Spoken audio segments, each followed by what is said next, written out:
Hello everyone and welcome to another special episode of Mario's History Talks. I'm your host MariosHistoryTalks and tonight we have a great show for you.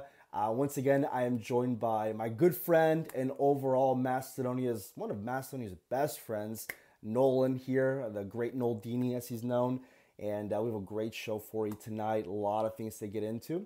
But before we get started, just a couple of housekeeping items and some updates to share with you all, some really great news. So as you all saw, we did finally hit 5,000 subscribers. So again, I want to thank everybody that helped me get there. And again, I always say, looking back at it, I wish probably should have named this show something else than Mario's History Talks because it really is a community effort. A lot of folks help out. A lot of folks are a part of it. So I'm really honored and really humbled that we've gotten as far as we've gotten to. So just want to thank everybody again. This has been journey of a lifetime getting to talk about Macedonia and defend Macedonia with you all. So big thanks to you all, and be on the lookout. We're going to do a special live stream coming up as well, like we did for the 4,000 subscribers. So we'll be sending out some news around that. And second order of news, again, last time we spoke, Nolan was in knee deep in his thesis defense around Macedonia and the Macedonian identity. So I do want to report with you guys with some of the money I get for the show from Gruevski, from UMD, from all those Australian groups. I think Soros donates to me as well nowadays. I don't remember.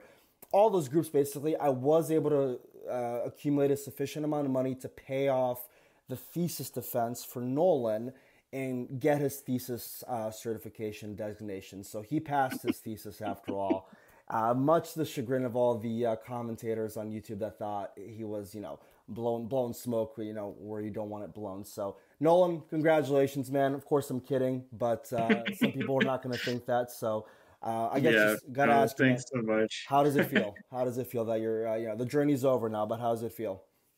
I'm really relieved. Of course. When we did our last episode back in November, I was staying up till like 3, 4 in the morning, like every night, doing writing and like pouring back through everything I'd done. So it's good to be finished and to have it defended and to have my diploma in hand. So If only you knew the trouble I went through to get Gruevski's money funneled to the United States, man. I'm sure it was Yeah, difficult getting it out of yeah. Hungary. Oh, it was so difficult, man. I just, like I said, being as well paid as I am, I'm just happy I was able to, help out the most deserving of the community Yeah. here. So no, man, no, you deserve it more than anybody. And again, Macedonia is with you. And again, we are always rooting for you, man. So keep us posted on the latest and greatest happening in your life. And last thing, just the last order of business, of course. As a lot of folks saw, a lot of new changes to Mario's History Talks. We recently went on to Substack to start writing articles. Just in the meantime, since I like to be absent from time to time when life gets a little bit too hectic. It's a way to kind of keep in touch with the community, but also let you know other people I think you should be connecting with, other great Macedonians or friends of Macedonia, great pages, content producers. So that's new. And of course, we also have the new Patreon page as well. As you guys know, this is much to the joking. This is 100% self-funded venture. And while it's great, it does come at a cost in terms of scaling this and making it consistent. As you know, I've been anything but consistent. So that's a change that we're going to start getting some donations to actually pay Macedonians in Macedonia to help out with the editing, with the captions. Very, I don't want to say menial stuff, but stuff that I'm not the best at that could be done by other people and, kind of let me focus on what I'm good at, which is writing, being in front of the camera, talking to Nolan, the stuff I'm naturally good at. So check those out, links down below. And as always, folks, just take a moment now if you haven't already, like, comment, and subscribe down below. Make sure those post notifications are turned on as always. And like I said, a lot of exciting updates coming along. So with that, Nolan, we can finally get started here today. And kind of going off of our topic last time, which was, again, this novel idea in the 21st century of two guys just talking unscripted and just kind of seeing where the conversation goes. What we talked about previously, just recently here, I actually read a really good paper on the development of the Macedonian identity. And I'll say good, it was surprisingly good, by a Bulgarian academic named Tchavdar Marinov. And I actually shared with Nolan, and we had a really good back and forth on the paper, some of its merits, some of its drawbacks. So it was a great conversation. So today, what I wanted to do is actually just review this paper together, this essay. Like I said, it really goes further than most positions coming from Bulgaria would. And like I said, we want to review all viewpoints, all articles, all origins here when it comes to the conversation. We don't discriminate. And this one was surprising. Like I said, it definitely went a lot further than we thought. So I wanted to kind of get Nolan's thoughts on that and have a conversation about that. And again, kind of look at some of its merits as well. So the paper is called We the Macedonians, I believe. Is that the full title? Yeah, it's a chapter out of a book Yeah. called We the People, and it's about a lot of the different nationalities in Eastern Europe, from what I gather. Sure. Absolutely. So I guess just to get started here, one of the first things this paper does, and again, we want to set the background here, it does criticize both the Macedonian historiography as well as the Bulgarian, which is interesting. And the backdrop to it, it really starts with this idea of what is nationality, what is identity.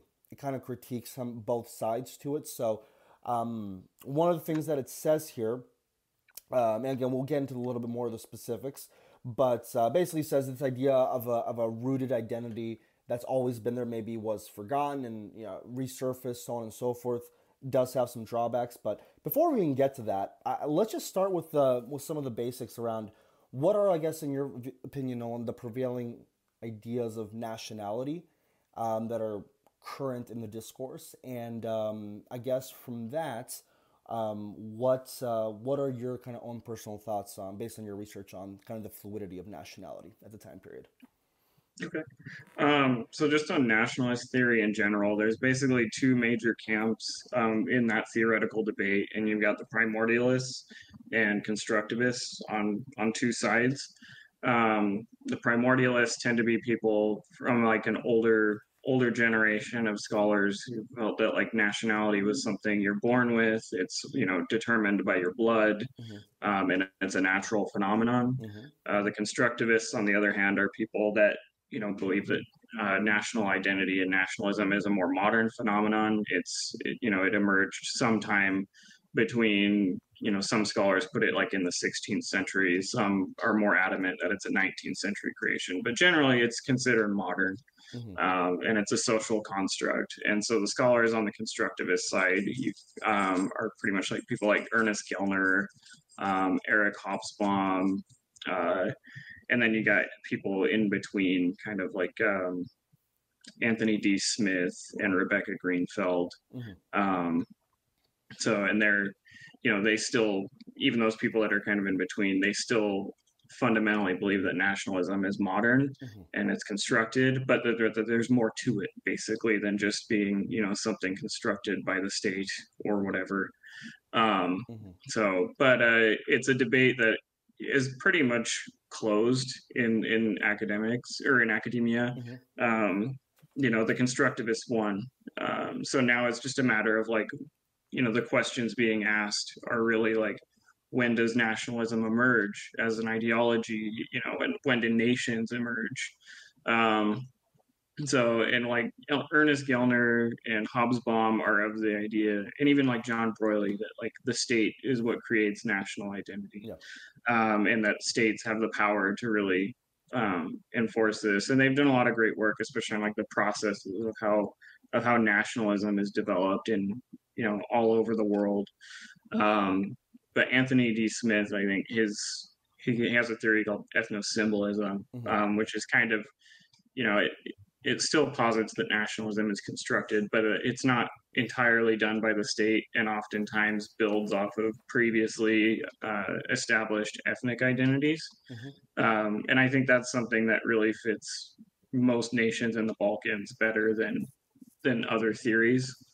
So, but really there hasn't been a whole lot of discussion like since, like the 90s and early 2000s. Like it's a debate that's pretty much just been closed and tabled at this point. Gotcha. Okay. So this idea, and this is again one of the things that criticize, I think a lot from the Macedonian side does tend to push this idea that Macedonians, again, were always an ethnicity, always a distinct people, whether they knew it or not, whether they were aware of that. And this is, again, this kind of paper does criticize it. It assumes that, it almost talks about it in a myth of victimization, that the Macedonian Slavs were just always victimized and always under other auspices of foreign propaganda and interference, that they could never fully create or fully reach that identity themselves. It always had to be masked by another identity, but they were always Macedonians underneath the surface. Where this kind of says that if we look at it, which is interesting, I never really thought of the backdrop to it, basically says that, first of all, the Macedonia was actually much more advanced compared to the other Balkan countries during its era of nationalization, with railroads, telegraph systems, and just overall communication going from various cities of influence, which, again, that was the interesting thing that I just to think about compared to like Serbia, Greece, and Bulgaria, what they were faced with. But one of the things that struck me here was the fact that the paper here, it does kind of say that there doesn't be a distinction, of course, between the intelligentsia and the peasantry, right? Which is what we've always talked about. And that's a really important distinction also. Like, and that's one, pretty much all these nationalist theorists, like, it's usually not peasants that are coming up with nationalism or national identities. It's usually people who are like educated, in some form, and they're literate, they can read and write. And so, it's basically a product of like a middle class in most cases. And I would say that's true of Macedonia, that's true of Bulgaria, that's true of Serbia and Greece. I agree. And I think that the problem, a lot of the discourse, is that the intelligentsia and the peasantry get kind of lumped together. And this paper kind of criticizes that approach, saying that all manifestations of an identity that was not purely Macedonian were foreign propaganda or was hostile. That it should be kind of discarded immediately. So this does kind of first make that distinction, which is I do agree with that. And it does kind of criticize the idea that all of Macedonia was this, mas flotant, like the Serbians said, Tchavdar, who said that there were just a moldable form of any identity could come about from there. But so again, distinction between the peasants and intelligentsia, that's always important, because again, the intelligentsia was the one that captured the ideas of nationalism first, and secondly, it does kind of tend to, in my opinion, make the Macedonian case more distinct, more unique. The fact that the nationalism was so late, because somehow the Macedonians were more victimized or disadvantageous in their starting place. Whereas I always say the Macedonian identity formation was very similar, if not almost identical, to all the other Balkan states. So counterintuitively, going towards the other end of the spectrum actually kind of bodes more for the Macedonian community, saying, it actually wasn't that different than the Balkans as a whole, how their identities were formed. And I think that's a good, absolutely. Good critique. Like it's really similar to like how Greek national identity and even Bulgarian national identity was formed. I think what makes Macedonia a unique case is that they're fighting with literally all of their neighbors to establish this identity. And on top of that, they didn't have state institutions to work with. And I think we probably got into this a little bit the last time we did a talk, but the Bulgarian exarchate was really well established throughout Macedonia in the 19th and early 20th centuries, and of course the Greek Patriarchate was as well. And those were kind of the two major players. And Serbia was, it was involved, but to a lesser extent. But people were being educated in the Bulgarian exarchate schools for the most part in Macedonia. So it was hard for Macedonian nationalism to really like take a hold, if that makes sense. The Bulgarians had the upper hand for a long time.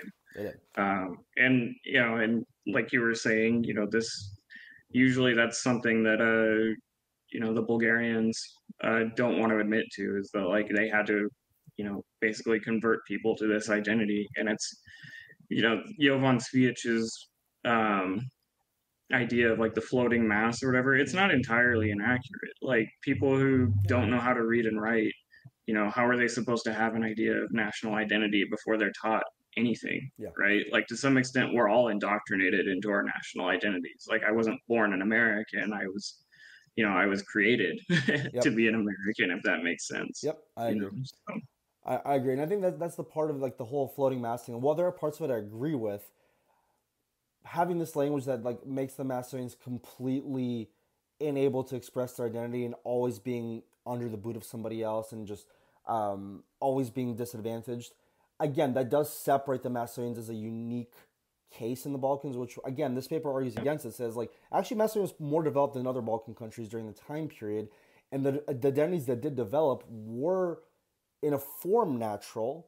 Maybe they may not have been exactly what we view today as the Macedonian identity. But here's what I really like about this. It says that two things here: the fact that there was identities of Greek and Bulgarian in Macedonia before the establishment of the national churches, as well as the nationalization of the Greek Patriarchate Church as well. But it says this fact does not imply that these nationalisms represented a natural manifestation of millenary historical continuity, as the local national historiographies assume, meaning they were always Bulgarian, that's why they awaken as Bulgarian. It's not necessarily the case. And secondly, it also does not mean that in the Macedonian context, such manifestations were somewhat more artificial or provoked from the outside. So again, two things can be true. These could have been for sure. earnest expressions of identity for the time period that made sense, but didn't necessarily mean that it was a continuity, again, going back to the Middle Ages, that just got reawakened. Because one thing that's never talked about is Russian influence during the time period and the nation-building factor, right? Yeah, Russia had a huge hand in that, and I mean, it's often said that the Yugoslavs were what created the Macedonian nation, but like by that same logic, right? Like Bulgaria wouldn't exist without Russia. Exactly. Greece wouldn't exist without Britain and France and Russia as well. So like both the Greeks and the Bulgarians had a lot of outside help in not only just forming their state, but also being influenced by nationalism from the West as well. Yep. Um, And that's exactly right. Sorry, Coach, but I just thought yeah, no, you're the good. biggest thing that separates Macedonians, in my view, was the fact that Russia did lump the Macedonians into the Bulgarian narrative without really surveying Macedonia, or they just assumed because of Tsar Samuel and just the Middle Ages that Macedonia was a part of Bulgaria. But that was again the first breath of fresh air de-Hellenizing. It was under Russian influence to de-Hellenize and assert a Slavic identity. It became with the Bulgarian label, but it was still in their minds obviously authentic because it resisted Hellenism, but it definitely came through Russian influence because almost all the intelligentsia of the time period that de-Hellenized went through Russian schools in Moscow for philology, for history. So that's something that does not talked about in this paper, but I think is also worth mentioning as well, personally. Yeah, and I mean, and on that same note, like Victor Friedman has an article about like early Macedonian nationalism, and like that Bulgarian identity wasn't necessarily like widely held or widely spread. Even like Wilfrid, there's examples he gives of like shopkeepers, that are lamenting the expanse of Bulgarian churches, and they're like, what are we to become Bulgars now? Yeah, Like Shopi. and it's they don't have this notion yet of being Bulgarian or Macedonian or whatever. Like their identity is tied to being Christian more than anything. And I think before nationalism, religion really was the primary signifier of identity in Europe at the very least. And on that note, what's interesting is Macedonians seem to have accepted the Bulgarian identity almost exclusively from themselves for the most part. And that's where the friction started with Bulgarians in Mysia and Thrace also asserting what it meant to be Bulgarian. There's a quote here from Kuzman Shapkarov that I wanted to bring up at this juncture. He says that Macedonians, they use the word Bulgari, although mispronounced. They even adopted it as peculiarly as theirs, inapplicable to other Bulgarians. You can find more about this in the introduction of the booklets I'm sending you. They call their own Macedono-Bulgarian dialect Bulgarski Yazik, while the rest of the Bulgarian dialects they refer to as Shopski Yazik. So it seems like, again, they did identify very strongly with this identity, but it was almost exclusively for themselves in the initial stages of that identity formation. And that's where the clash is, again, saying we just freed ourselves from the Greeks, so we become Shopi now. Macedonians assumed that their Macedonian Bulgarian identity was the only Bulgarian identity. Everything else was different than theirs, basically, even if it wasn't fully fleshed out just yet. So yeah, for sure. Russia's interesting. But let me get your thoughts on this quote here from this paper. I really liked it. It says Frederick Barth's emphasis on the circumstantialist and interactionist character of ethnicity. It would make more understandable some of the paradoxes that seem difficult, like the one I just laid out, how Macedonians thought they were Bulgarians but didn't assume Bulgarians in Mysia and Thrace were Bulgarians. Says that it seems difficult to resolve in the rigid framework of national historiographies. Roger Brubaker's insistence on ethnicity as a category of practice and cognition, rather than as a firmly set up solid groups, goes one step further and may be useful for the study of nationhood in Macedonia. So, circumstantialist and interactionist, as well as a practice of cognition. What are your thoughts on that and the way it's described there? Yeah, so Frederick Barth, he's quoting a book called Ethnic Groups and Boundaries. And essentially, like, the thesis of that book is that, like, despite that people intermingle, like, two very closely related, like, ethnic groups, despite the fact that they intermingle or whatnot, they still maintain distinct identities, even when they share, you know, languages that are mutually intelligible and a lot of, like, similar cultural practices and customs and whatnot. And so, like, I guess what Barth is saying here is that, like, you know, even though, like, a lot of Macedonians did kind of assimilate and obtain a Bulgarian identity, that interaction didn't negate Macedonian identity. And it also, like, kind of emphasized, like, a distinction on their part. Even if they weren't calling it Macedonian, it's like they felt themselves to be different in some ways, you know, despite the close relations they had. So, and it really is, like, a matter of, like, I live here, you live there, we're different people. And that's kind of what Brubakers and Barth are getting at when they're talking about, like, categories of practice and cognition. Is like we've created these identities, like, in our minds, and we're projecting those out onto the world. Yeah, I agree. And that's one thing I've always thought about the Bulgarian identity back then. Again, it was the first sign of resistance to Hellenism. It was a breath of fresh air to have church services in your own language, to have an empire that was, or at least a language you can understand. Language you can understand, know, right? Like Church Slavic at that stage, but exactly. So what I always like say about the time period, I don't want to say they were wrong to associate like that. And again, this is probably gonna get a bite-sized clip of this, but I would say it was not the perfect fit. Like the shoe was not the perfect size, but it fit enough that they made it work. But they still had some problems with the fit in trying to balance what they felt their Macedonian Bulgarian identity was versus what was happening in Thrace and Mysia. So again, it was. Well, I mean, the other thing to think about too is, like, circumstance, right? Like, hundreds of thousands of Macedonians migrated to Bulgaria, in the early 20th century, and, like, those people often took, like, pretty high status positions in Bulgarian society. Like, they became officers, they became diplomats, they opened up businesses, like, they did well in Bulgaria. And so, like, those people probably genuinely held a Bulgarian consciousness, but the people that stayed behind in Macedonia, like, they didn't have those same opportunities. Their development in Macedonia was very different from those that went to Bulgaria. So it's like almost, it does seem kind of like obviously they would develop different types of identities, if that makes sense. Yeah, absolutely. And and that's one of those things. It's like, they can share a lot in common, but they can still be distinct. Yep.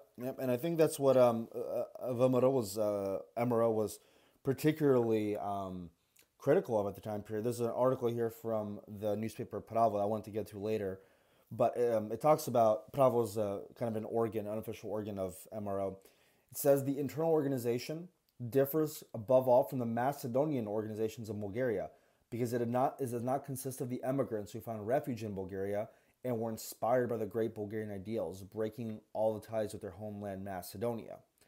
So there definitely was a distinction when you went to Bulgaria and adopted a full-on Bulgarian identity, which is, again, what I talked about in my Go to Dolce video, the fact that the Bulgarian label that spread in the awakening period was still quite loose and still quite fleshy in Macedonia, whereas in Bulgaria it became crystallized. It became backed by state, by schools, by the government. It took on a very different flavor, whereas in Macedonia it was still kind of a vague Slavic consciousness that was being expressed. And again, because Macedonia got left behind after the Treaty of Berlin, it took on a completely different Macedonian flavor as opposed to what happened in Bulgaria. There was a divide there, different interests, different sense of what constitutes my identity, what constitutes, Sophia's identity, for example. But awesome. Well, anything else you want to bring on? Yeah, on the identity issue. Yeah, I was just gonna say, like, one thing I do like about this article is it doesn't, ignore attempts to codify a standard Macedonian language. Because one thing that's important too is like language is a big factor in what constitutes a national identity and like a national group. And so like the Bulgarians, they standardize their language around more Eastern dialects, like towards the Black Sea, and it's deliberately to make their ties closer to Russia. But those dialects don't have that much in common with dialects in like Central Macedonia and whatnot. And that was really what started like this clash for like a separate Macedonian nation. People were like, we want to speak a language that's closer to what most of us here in the center speak. And so you had your two camps, right, of the unitarists who wanted like a unified Macedono-Bulgarian language. So like they wanted to centralize it around dialects in like Central Macedonia and like Sofia. But then you had those who thought that the dialects were too distinct to form any sort of unified language with Bulgarian. And so they wanted a complete separate. And that's where like Georgi Polevsky comes in, and even, Christowe Mircirkov, with Od Macedonskitฎ�, he's wanting a separation from Bulgaria. And, for Mircirkov, it's like, trying to unify with Bulgaria didn't work out for us. So we should try and do something else, That's why I always laugh, like, when Bulgarians try to troll with any argument you bring up. Like, Kuzman Shapkarev literally wrote primers in the Macedonian language. He said it was for the Macedonian Bulgarians, but he was so adamant, he turned back the Bulgarian textbooks. And he was accused, of course, in Bulgaria of separatist pretensions.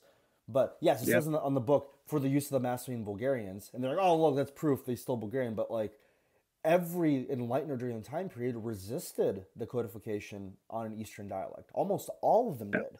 So that's why I say the analogy, the shoe fit enough, but it was not a comfortable fit necessarily. Well, and I mean, it didn't help too that like the Bulgarians kind of looked down their nose at people in Macedonia at the same time. Like they declared Macedonian dialects degenerate, like sometime in the 19th century, as they're gaining influence throughout Macedonia and creating more churches and schools too, and so the prevailing attitude was like, Macedonians need to start learning Bulgarian.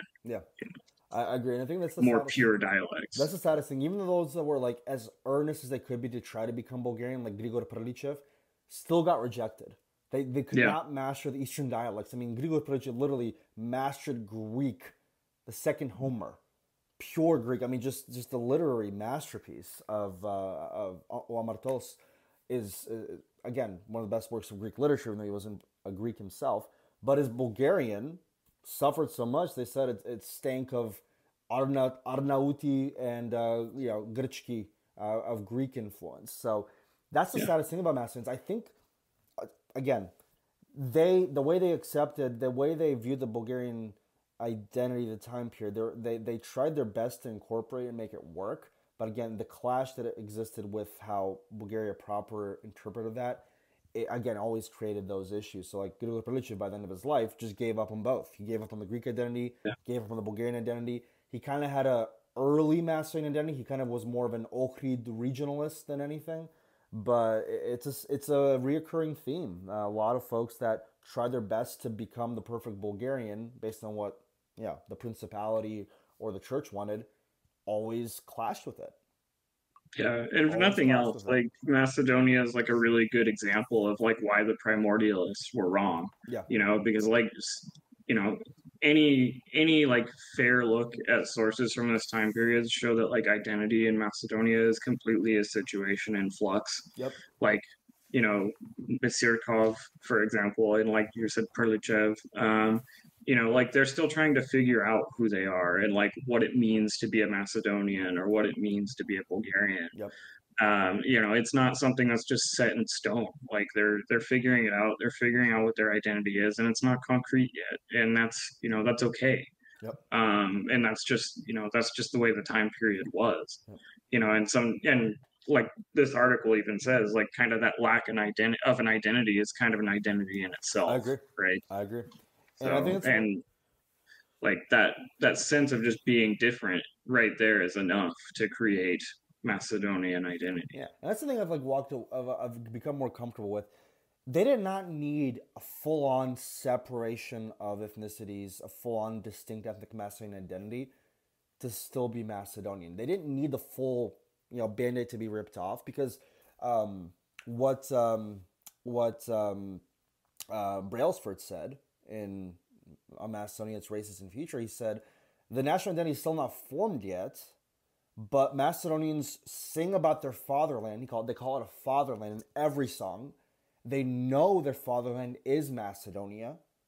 Maybe not, it's not a fully fleshed out identity yet, but that is an identity. That is an identity in itself. Even they may still call themselves, you know, Bulgari.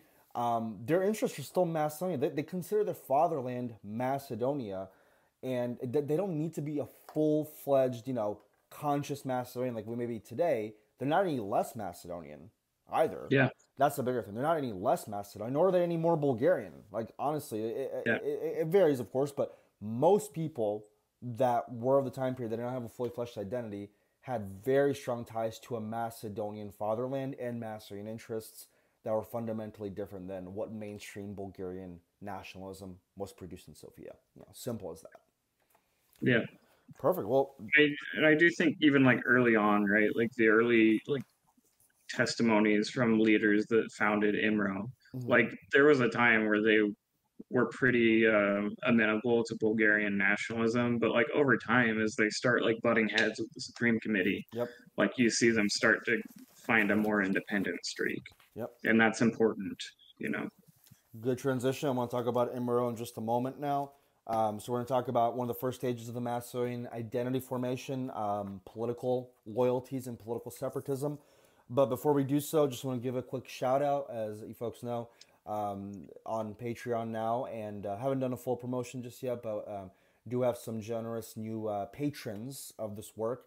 And like I said, all this money goes in my pocket and directly out of it to folks in Macedonia that are willing to help out with some of the production, video editing, and stuff I'm not very good at. So I want to give a quick shout out to Robert Nushis, RG Bellio, and MM is the username. They are officially supporting Mario's History Talks, and we'll get some perks as well, like voting rights, a special group chat that I'm still creating, as well as some access for some behind-the-scenes goodies as well, depending upon the tier. So folks, like I said, it's still 100% self-funded, but you're transferring money from your pocket into Macedonians' pockets. That'll help make this show even better. So folks, I want to thank you from the bottom of my heart. Your donations mean the world to me. And with that, just to segue into the conversation, I'm glad you brought up IMRO. One of the things that I did have a slight critique of this article is it does still kind of question the ideas of MRO, how truthful they were, how forthright they were with their intentions around autonomy as an end in itself or a stepping stone to unification. I'm sure you saw that. So I guess just I want to ask you first. Again, it's kind of vague. It talks about, for some, it saw it as a stepping stone to eventual unification with Bulgaria. It seems plausible after the successful precedent of 1885, when, despite the provisions of the Treaty of Berlin, Eastern Rumelia was united with the Bulgarian Principality. So they're saying that they're kind of modeling off of what happened in Bulgaria already. Before I jump in, what are your thoughts on that it was still vague, or do you think they were pretty forthright with their intentions? I don't think IMRO had a clear vision for what it wanted. Amen. Because if you look at the organization, like even before 1903, like there's still so much internecine violence. Like I think there was some factions within the organization that completely wanted independence, and like even like Goce Delchev towards the end of his life started to move that way, and it was kind of fiercely that way after his meeting with uh, General Nikolaev. Mm-hmm. I can't remember what year it happened in, but like it was very clear at that point that like he did not really care too much for unification of Bulgaria. But then, yeah, you did have members that were amenable to that. And I think, especially early on, like, you know, if not amenable to unification of Bulgaria, like the organization was very much inspired by Bulgarian nationalism. Like, and there's letters from Dame Gruev saying that like they modeled their organization after Vasilevsky's internal revolutionary organization in Bulgaria. Absolutely. So like there's definitely a lot of influence there, sure, but I think there was no real unified vision, right? And like one of the criticisms this author had of the organization was like they claimed that they were gonna include Muslims in the organization and that they were going to be protected during the uprising. But then, Imre was attacking Muslim villages. So they weren't always true to their word, even with things like that. So it's hard for me to say that one way or the other, like, oh, this is definitely what Imre wanted. Agreed. So I don't think their leadership was unified. Agreed. That's all I always say about Imre. You can speak about individual views, not Imre as a whole. And I think that's a really good segue. There's another paper I read, a Greek author I shared with you as well, Alexis Heraclides. And he actually had a really, really good summation of what I think the issue with MRO is and trying to do a blanket, this is the ideology. He says there are 4 variants of the viewpoints. There was a Macedonian-Bulgarian thesis, so unifying with Bulgaria, that Tatarchev and Christomatov had. 2 was the supranational Macedonian thesis, kind of a Macedonian people, but of all ethnicities, and not necessarily a separatist identity yet, but a political Macedonian identity, a Macedonian people with Macedonian interests, but not a full separation of ethnicities yet. That was still going to be an independent state or a federated entity within the Balkan Federation. That was promoted by Dilchev, Petrov, Poparsov, Hajidimov, Kosta Shahov, Sandansky, other folks as well, Kadov obviously. And that was, again, I would say the majority opinion, but definitely not the only one there. And then we have, let's see.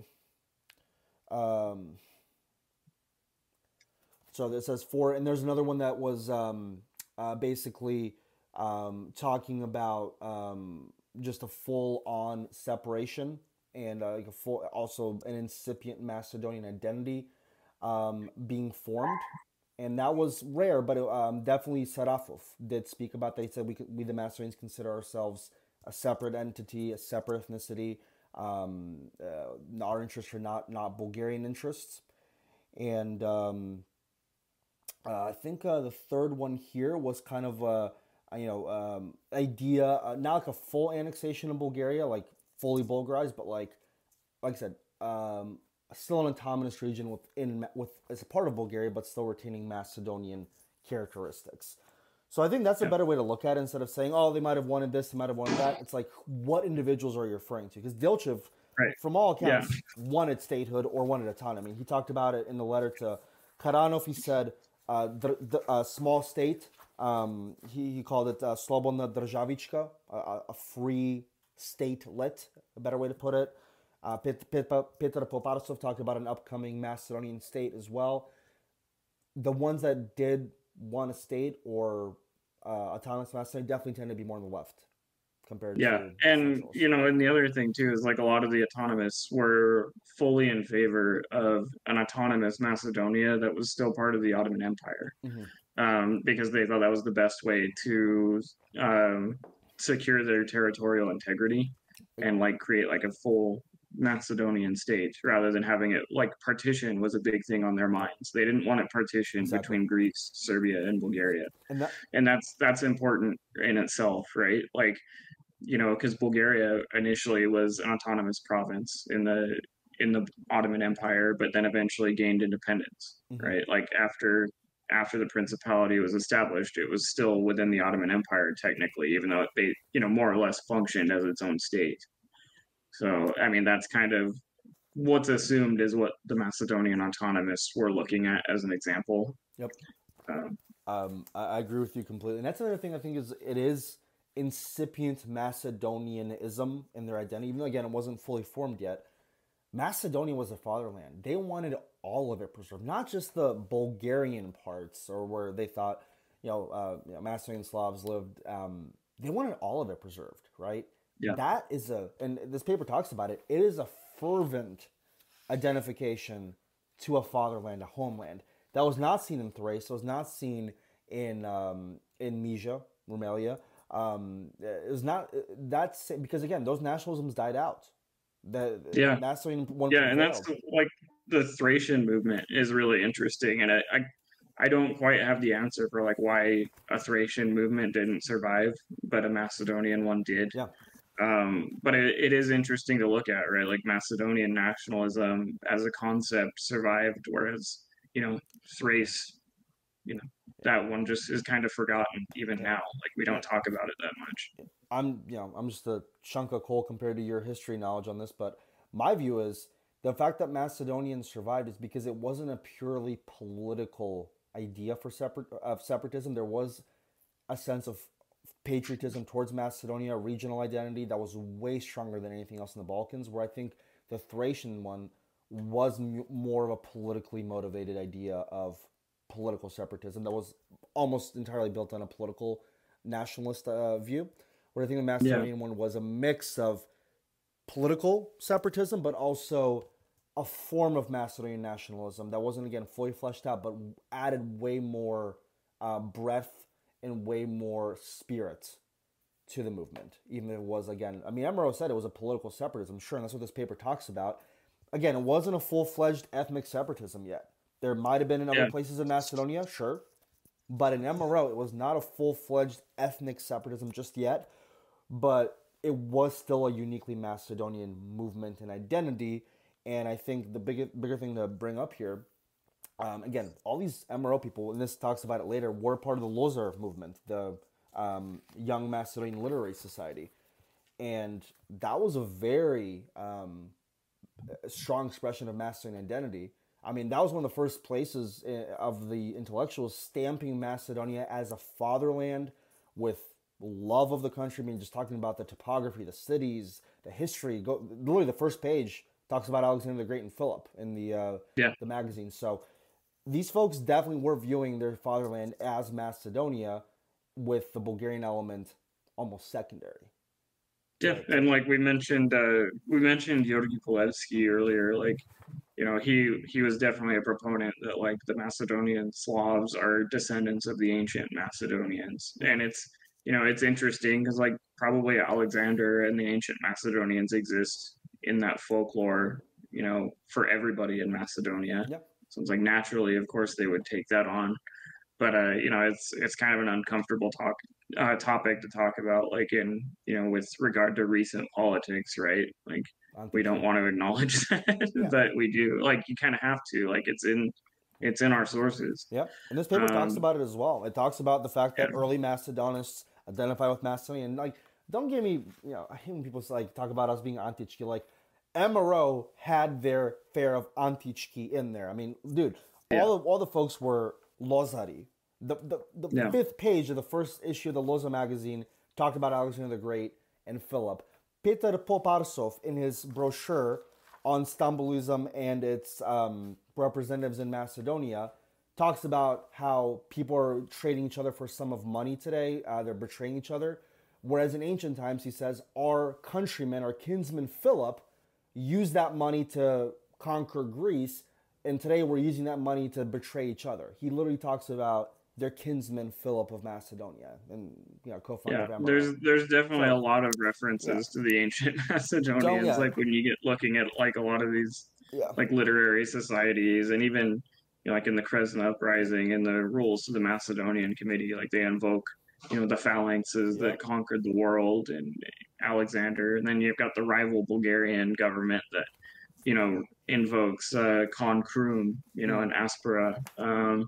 So like it's just, what at the end of the day, they're not doing anything different than any other romantic Hmm. nationalist in the 19th century did. They're attaching themselves to the land that they live in Exactly. and the folklore that they've grown up hearing about. And the Greeks did the same. Like, we it's often said that like, oh, Macedonia is a resuscitated term in the modern era, but like, is Greece not also a resuscitated term? Like they referred to themselves as Romans before until they gained independence. Yeah. And as Greek Yeah. nationalism started to develop, then they gained an identity as Greeks again. Yeah. So, I mean, I'm not saying there's no continuity there. Like, obviously, there's some, Hmm. for everybody in the region, but like, these identities very much are modern constructs Yeah. using old identities, old history, and old folklore from the past. This is what romantic nationalism is. Sure. The Macedonians aren't doing anything different than what anyone else in the Balkans is doing in this time period. Yep. Let me ask you this: how much would you say? I've said this in the past. Greeks in the 1800s calling themselves Romans, Romaioi. How analogous is that to Macedonians of the 1800s calling themselves Bulgari? Because they're both medieval-based empires they derive these terms from, but only in the Macedonian sense is it an ethnicity, like a full-fledged ethnicity that we attach to. But for the Greek side, it seems to me that, oh, it's just a remnant of the Roman Empire, them calling themselves Romans.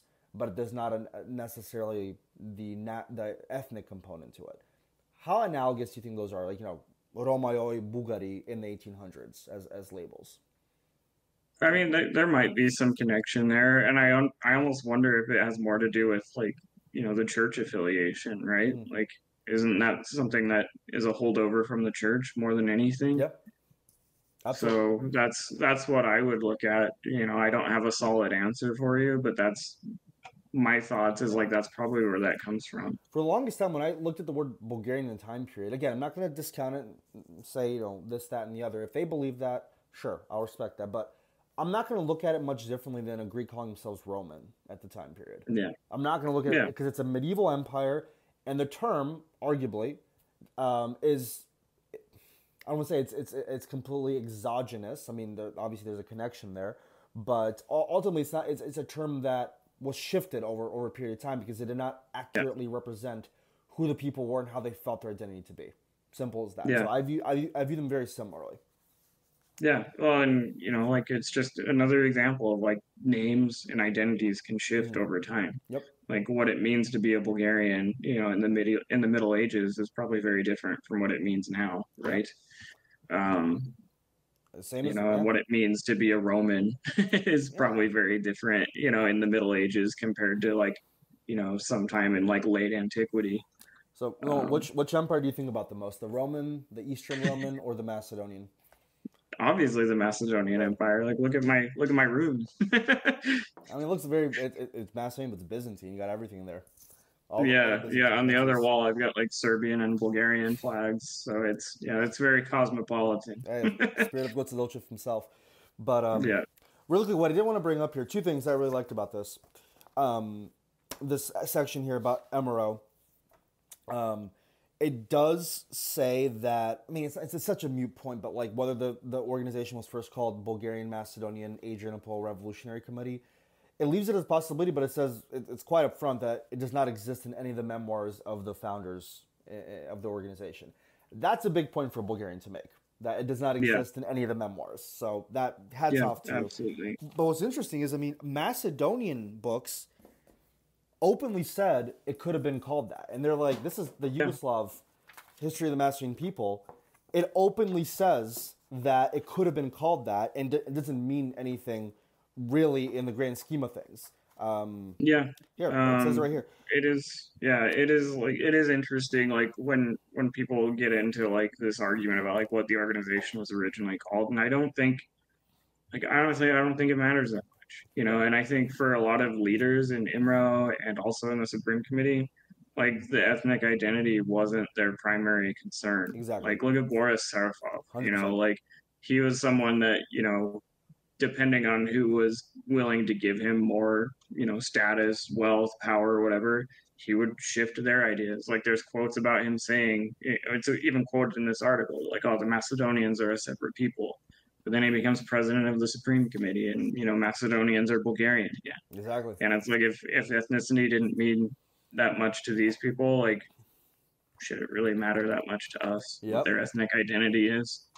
Like, what is undeniable though is like their actions, like what they did ultimately did help create a Macedonian national identity, and it also helped cement a Bulgarian national identity for others. So you're jumping ahead. That, to me, that's what's important more than is Goce Delchik Macedonian or Bulgarian. I don't really care. I agree. I mean, I'm not always gonna call him Macedonian because again, I look at his interests, I look at where he fought for. But a really quick aside, because I hate people that say, "Oh, Yugoslavia just remove the word Bulgarian everywhere from all the sources and all the literature and just made people completely oblivious to that."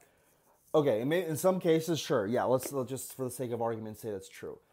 This is a history of the Macedonian people. This was published. This is the English edition, 1979, the peak of Yugoslavia. And it says here, I'll just read the section about MRO. Although contemporary political and revolutionary ideas influenced the leaders of the national movement of the Macedonian people in the period from the formation of the revolutionary organization, they were unable to take root in Macedonia itself. The conditions necessary for this process did not exist in the social and political environment. They were rather an accompanying factor, a result of individual education and personal commitment. The best confirmation of this is to be found in the name initially given to the organization, the Bulgarian Macedonian Adrianople Revolutionary Committee. The name, however, has no significance as far as the aim of the organization, the implementation of complete political autonomy for Macedonia and for the district of Adrianople, Article 2 of the Constitution. The organization's aim arose out of the needs of the Macedonian people and out of a realistic assessment of the objective conditions. So, folks, I want to tell you, like, we know, Macedonians know that the Brothers Miladinov's book was called The Bulgarian Folk Songs. We know the men's high school in Thessaloniki was called the Bulgarian Men's High School. We know Emira might have been called that, but I still think probably not. But guess what? We know this. You're not red-pilling us by telling us this. We all know this. And guess what? Yeah. Doesn't change our opinions or our views one bit. Because it actually makes us stronger in our views because we know a full breadth of history. Because if all you can give us is the details, but not the actual history and process, like, go right for BuzzFeed, honestly. Yeah. Well, and like one thing, like I've noticed in a lot of like Yugoslav Macedonian historiography, like I've got a collection of archival documents from like Yugoslav Macedonia, and like they're pretty open about like the association with Bulgaria. Like nothing's edited out. Like you'll see the term Bulgarian used in a lot of those documents. And the documents I've seen from Sophia, from the archival collection I have from them, it's like they don't even mention the other side. Like it's only about anytime they mention Bulgarian and nothing else. They don't want to talk about ethnic separatism or anything. It's not even on the table for them. So I found that the historiography on at least from Yugoslavia tends to be a little more open, and that's not me slandering Bulgarians or anything. That's just what I've seen. Agreed. But and like this article, I think is a really good step away from that direction. But I think a lot of it, I'm sure there was a lot of, slander on both sides, right? Especially post Tito Stalin split and like during the dictatorship of Todor Zhivkov, I think is when it got really, particularly bad between the two. And the polemics were more and more polarized. So it's more of a product of those politics than it is an actual discussion about history. And that's, I think that's an important distinction to make. Like historians aren't going through and changing these names, political hacks are. I agree. And I think Bulgarians don't even try to look at the sources and what Macedonian books even say sometimes, because again, a lot of bad actors just speak for us, unfortunately. But I saw this quote, and I really liked it. I think overall what can be said, I think this, what this paper generally agrees with as well, and tell me what you think about this. Bulgarians may be correct about the details, just trying to find specific instances of the word Bulgarian, sure, but Macedonians are right about the process. Yeah. The process. Yeah, I think that's that's a pretty good and accurate description, I would Yeah. say, is like the Macedonians are more willing to, to say like, well, like we had to develop our identity over time. And, the Bulgarians want to take it for granted that, Macedonians all had a Bulgarian consciousness Mm-hmm. before 1944, which is just demonstrably false. Yep. And that's another thing that's interesting. I made this tweet behind a while ago. It's like, um, I made this like an average Macedonian of the 1800s saying, yeah, I'm a Macedonian Bulgarian. I think Alexander the Great is my ancestor. I don't give a shit about Asparuch. I want my literary language represented in my text, and I'm fighting for the independence of Macedonia and the restoration of my church. Bulgarians today, see, he said he's Bulgarian. It's like, bro, come on. Yeah, Like, and they just read ignore the rest of the details there. that's the other thing here. Peter Poparsov, the brochure, Stambulism and its representatives in Macedonia, talks about Bulgarian propaganda in Macedonia. He literally uses the words, yes, Bulgarian propaganda. Talks about the authoritarian and corrupted course of the Bulgarian church in the region. Says our fatherland, Macedonia. And it says here, but despite that, he still calls his compatriots Bulgaro-Macedonians and Macedonian Bulgarians. And it's like, bro, if the only thing that's your saving grace is the fact that he still uses the word Bulgarian, like, we can't have a serious discussion with you if that's the only thing you're caring about, when clearly his orientation is completely Macedonian, and mind you, the fact he also thinks Philip II is his ancestor. His orientation is Macedonian. So again, if the label is the only thing keeping your head above the water, like, we got problems. And I think this paper does objectively address that. So in summation, there was a cleavage forming in the Macedonian identity compared to what was happening in Bulgaria. It was not an ethnic separation completely separated just yet. It was more of a political separatism first, a supranational identity. And this paper gets into it more, like all the nationalities in Macedonia being called Macedonians as a kind of a political project, all having native loyalty to Macedonia. And I think that's a good balanced view of it. I think it could have gone a little bit further in kind of detailing what that, again, Macedonian Bulgarian identity was and how it differed from Bulgaria. But I think overall it's a good first step in showing how different it ultimately was. And I think one of the things it said here was the fact that its first clashes as an organization were with the extractists. That's a big deal. I mean, that's significant. That was the first, with the extricates policy in the region. Some other specialists, by no means unilaterally pro-Macedonian in the modern national sense, also consider that these controversies and reciprocal murders indicate a kind of differentiation of a separate Macedonian identity. So, my brother, doesn't have to be ethnic full separation just yet. It is a Macedonian identity that's separate, even if it's and like the fact that they're even coming up with this concept at this time is, that's also a big deal, right? Even if it isn't necessarily, like the ethnic Macedonian identity that exists today, they are creating a sense of what it means to be Macedonian, at least in that time period, and that absolutely influences Macedonian identity today. I know I keep jumping to this paper as well, but I really liked it, the one from the Greek writer, Alexis Heraclides. Here's what he said about the separatism of the Macedonians in MRO. And I think this is a good complement to this paper as well. I'm going to read it for you.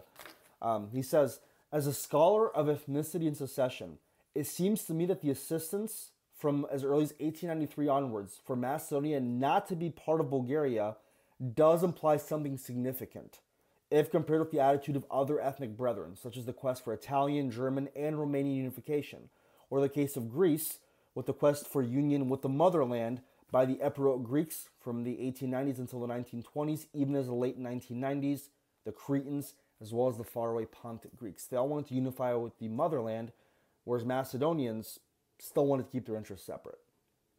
I think that cannot be downplayed. Yeah, absolutely. Perfect. Oh, what was I going to say? I lost my train of thought. Shoot. Oh, and I guess what I was also going to bring up is like one of my criticisms of this paper is when they talk about the Kresna uprising or Kresna Razlog, if you're going off of the Bulgarian historiography. Or Macedonian insurrection, if we go off the written records. Yeah.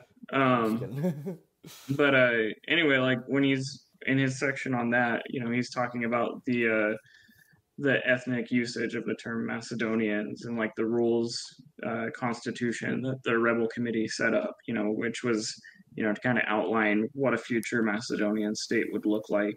And he makes the criticism that, this is a document that even if, the Bulgarians claim that it's a forged document, it's not real. Of course. But he says, assuming they're authentic, these documents are literally, excavated in scare quotes by modern historians. And to me, like, isn't that not what historians do by definition? Is we find these documents that, are, kind of lost to time, right? Like, obviously we examine the stuff that's out in the open, but like we also look for things that are, maybe we're not as prevalent, right? And like this document to me is one of those things, like, and maybe the explanation for why it wasn't very influential is because the uprising failed, Yeah. But I mean, when we look at like the writings of Georgi Kulevsky, like how influential was he? I don't know how influential he was. I don't think he was super influential in his own lifetime. He obviously was trying to create a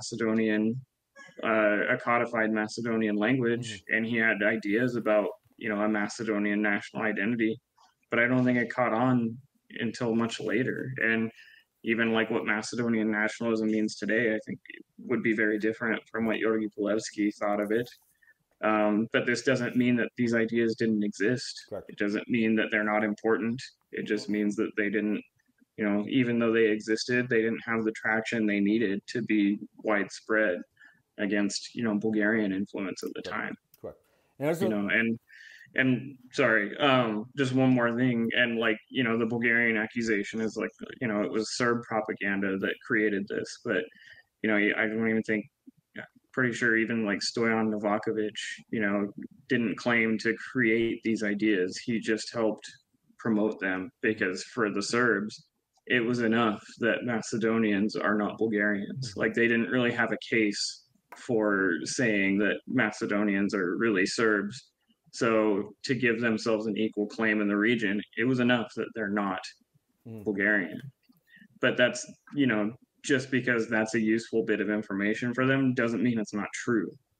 Yeah. I think what you just said about like how widespread they were versus not, and what impact they had. Again, this paper does talk about that. I want to get your thoughts on it as well. They talk about, again, Frederick Barth's idea that the patterns of self-identification are large extent the contingent result of specific interaction with a particular setting.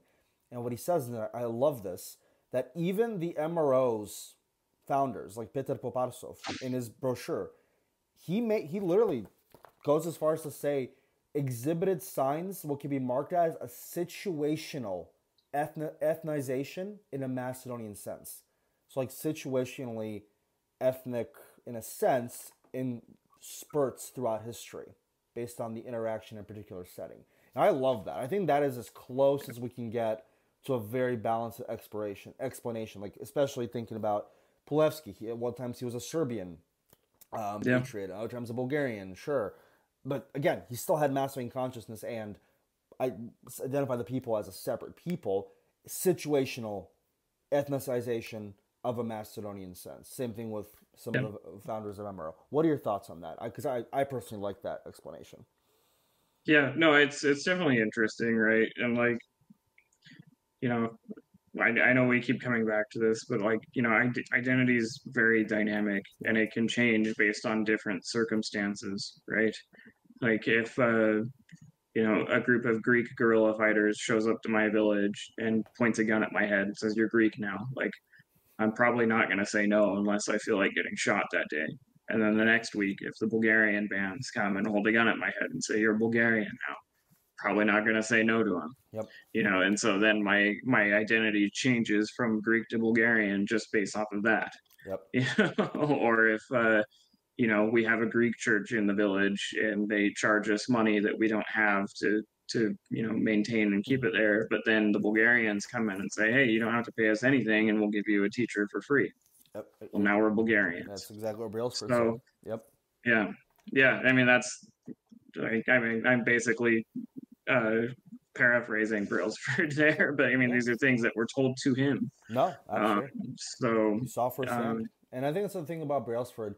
He actually went to Macedonia, lived amongst them. That's not a lot of Western journalists did that, or correspondents. They got secondhand information, talked to like the local pro-Greek or pro-Bulgarian emissary, whatever.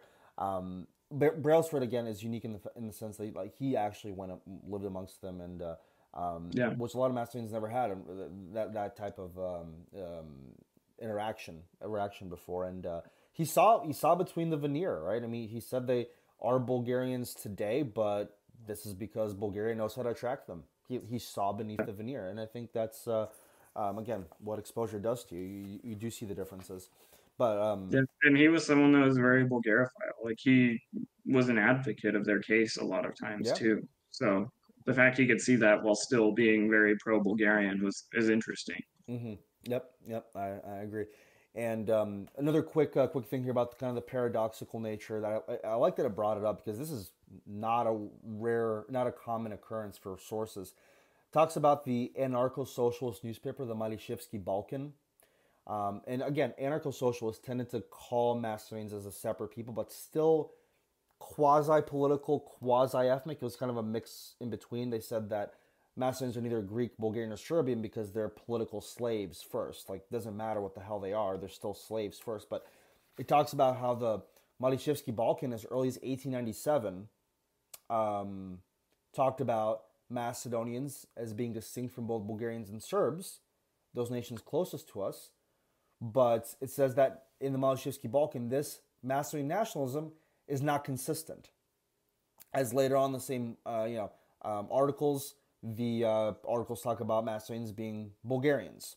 So again, it definitely shifted based on circumstances. Yeah. And it says, this paradoxical fact shows that patterns of ethnization of Macedonians in general remain firmly associated with political agenda, opposing in the first place the nation-state's aspirations, and did not claim so much a distinct core culture. It was more reactionary than anything which way they oriented, which I think, again, hits the nail on the head there. But again, that's kudos to this article.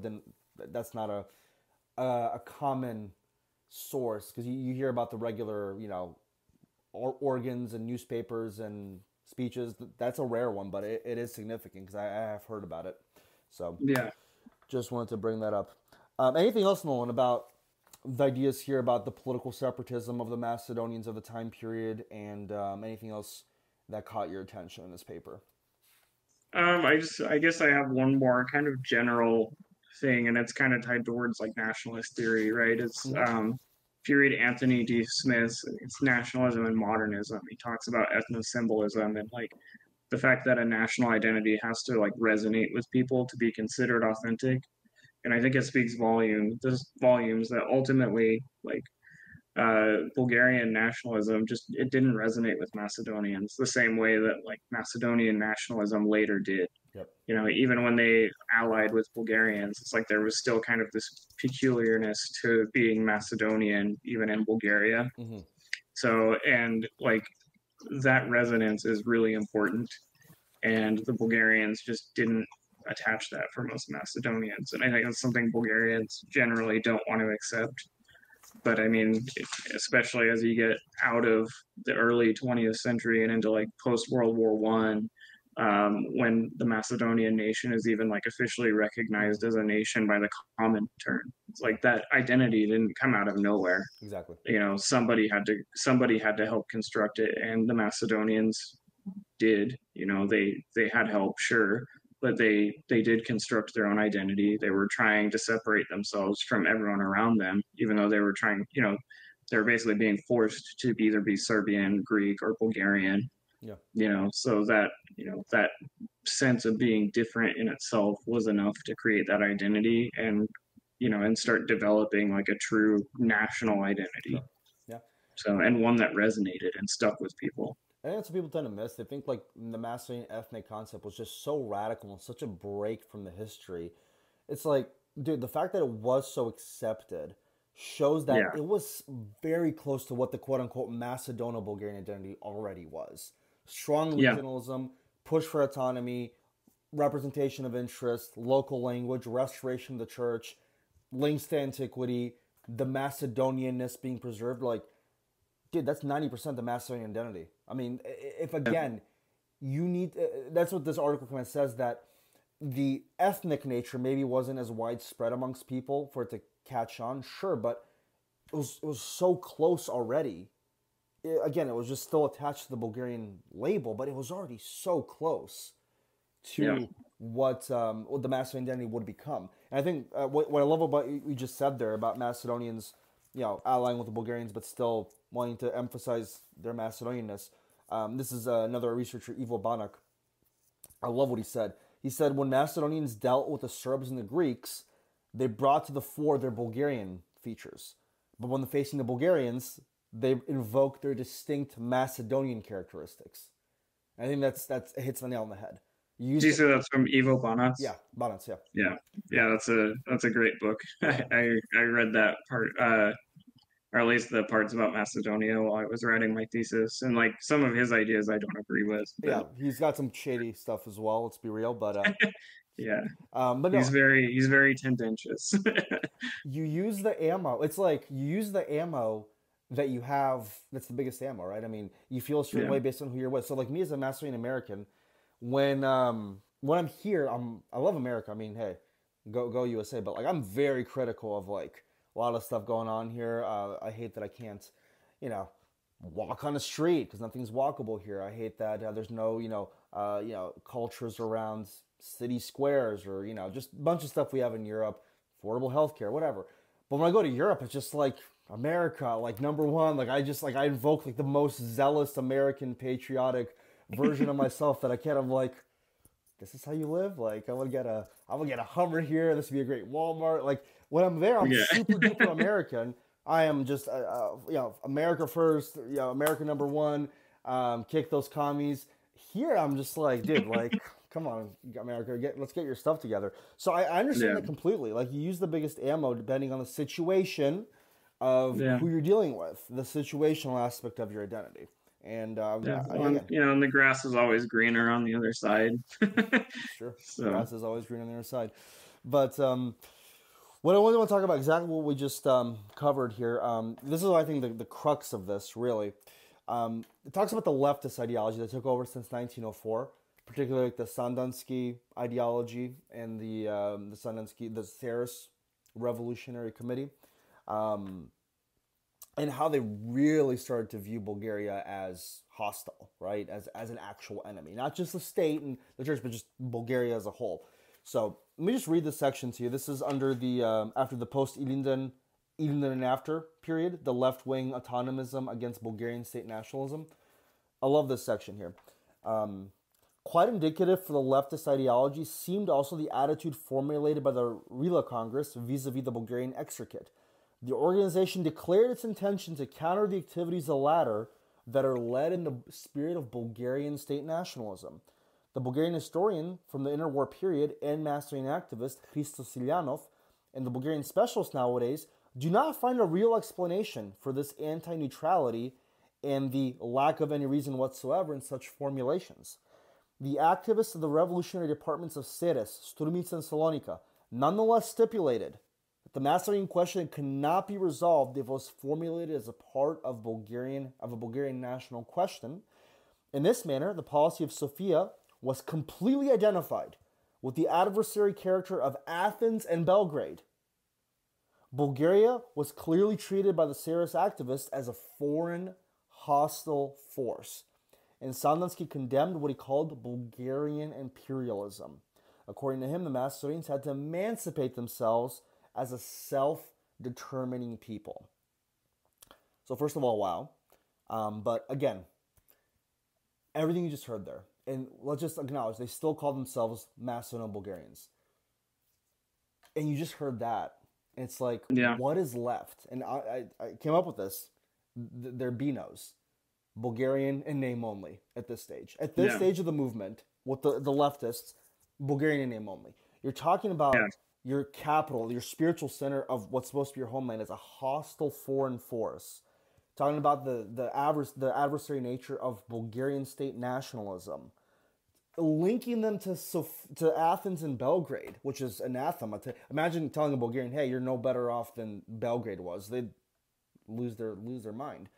But I think after Ilinden, it really did start becoming, up until the interwar period, the 20s and 30s, very Bulgarian in name only at that stage. But what are your thoughts? And again, it's a spectrum. For some, it was very pro-Bulgarian. Others, it was, again, Bulgarian in name only. I think this is kind of really where that start of a separate Macedonian ethnicity is kind of where it begins. Mm-hmm. And I think a lot of this, a lot of Sandanski's attitude towards the Bulgarians was informed by the way that the Supreme Committee treated the Central Committee. Oh, yeah. I want to say it was probably early 1903, mid 1903. Ivan Garvanov had taken over the organization, and a lot of the high-ranking members of the Central Committee were arrested by the Ottoman authorities, and Garvanov basically just handed the organization over to the supremacists. Yep.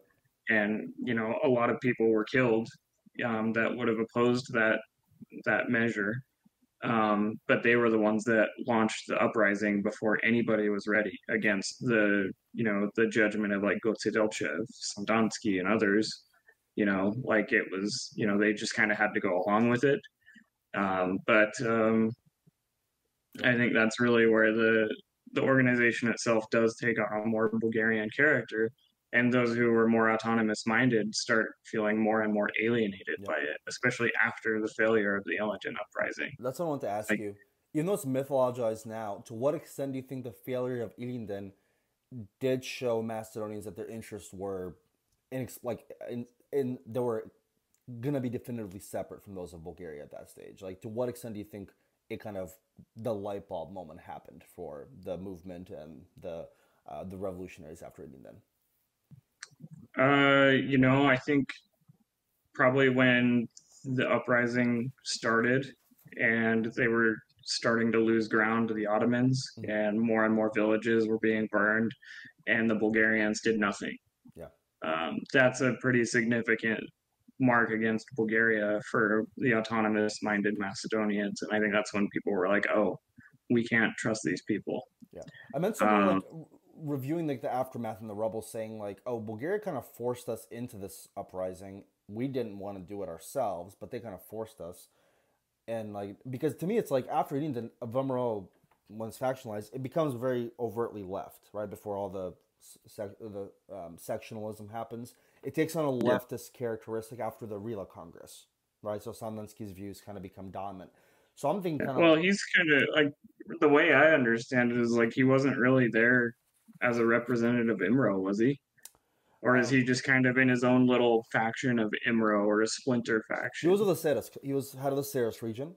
And it says here, the General Congress of the Internal Organization of 1905, the Rila Congress, turned the general political line decisively to the left by adopting the main visions of the revolutionaries from the Ceres department led by Janez Sandansky, that were, again, very much more socialist anarchist, even more than Delchev, I would say. But what I'm thinking is, the fact that they moved so left was kind of almost an implicit rejection of the deceit of what the Bulgarians instituted by having it done their way, in a premature rebellion that didn't result in anything beneficial.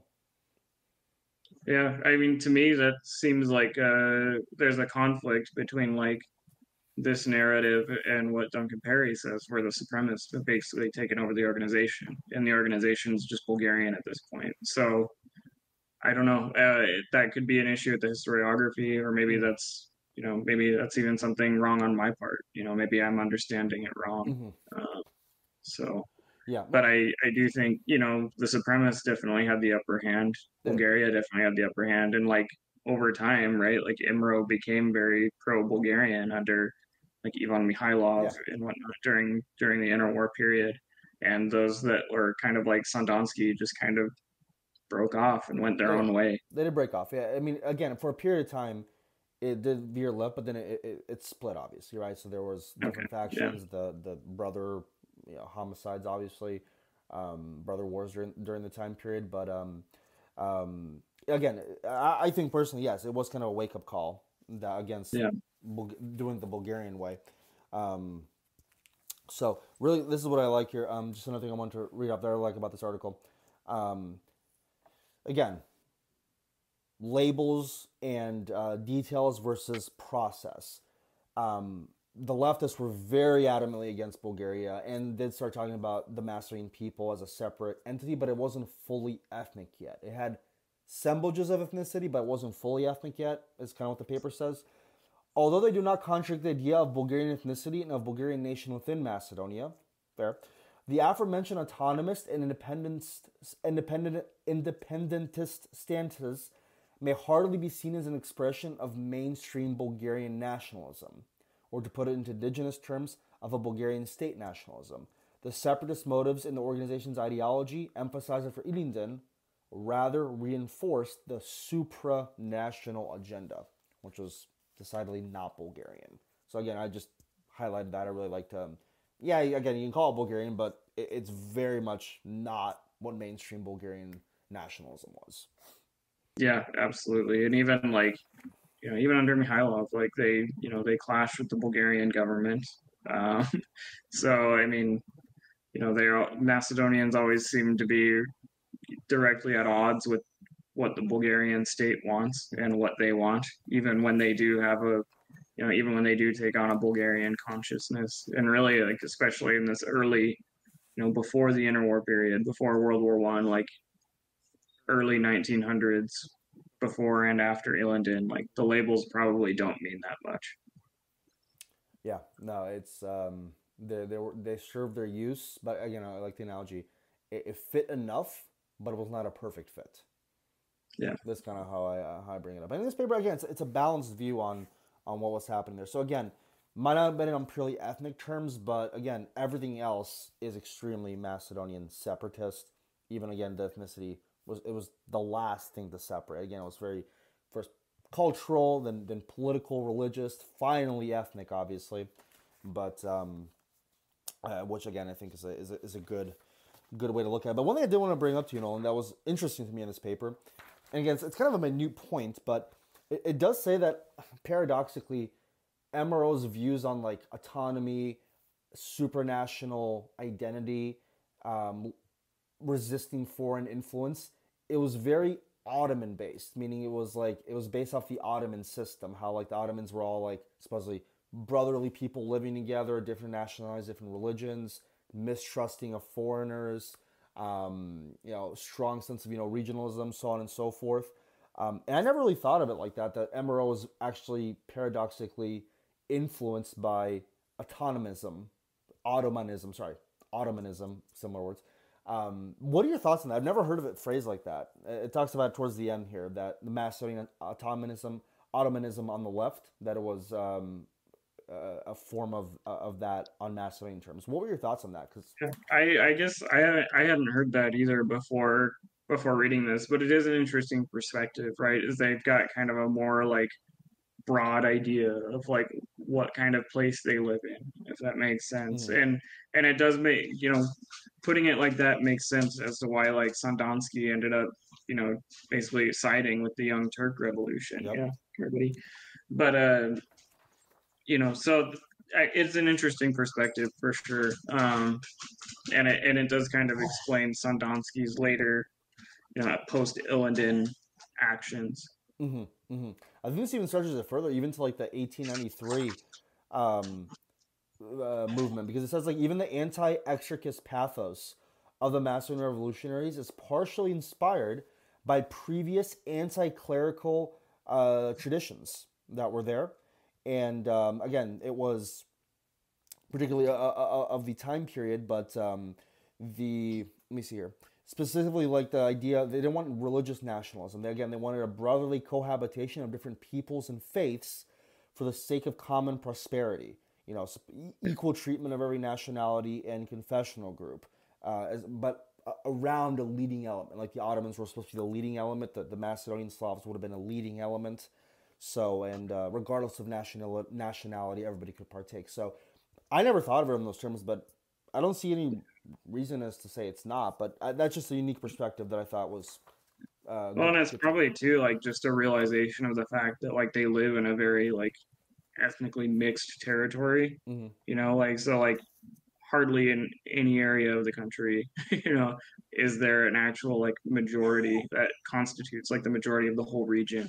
And so they're probably like, if we're going to have a state, everyone needs to have a seat at the table Yep. type of issue. Because like, to have a nation state where it's a state of one nation or whatever, you either have to kick people out or you have to partition.